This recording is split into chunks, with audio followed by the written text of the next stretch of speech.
This patch of Turbinaria coral is a little deep, at around 20 meters, and it's quite large, a little over an acre in size.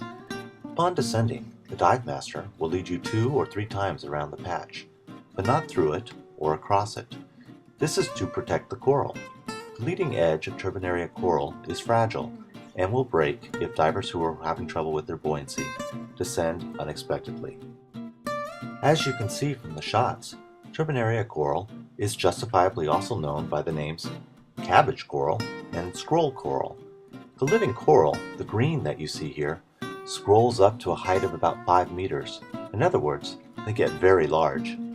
You won't see all the fish species of a typical Fijian reef, but it's interesting to see the species that choose to take residence here.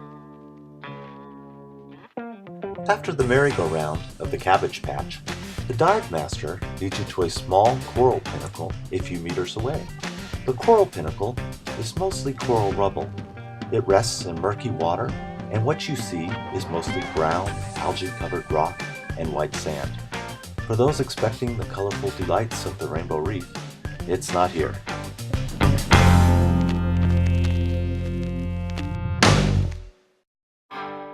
If you do decide to come here to see the Turbinaria coral, I suggest either lingering longer at the Cabbage Patch, or when you get to the coral pinnacle, immediately ascend up to 5 meters depth. For some reason, the top of the pinnacle has a nice coral garden, which you would only see during your decompression stop, so stop lingering in the murky depths.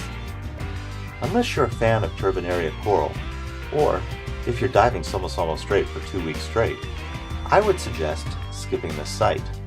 There are so many other fantastic dive sites just close by that it would be a shame if one of your few Fijian dives was spent here.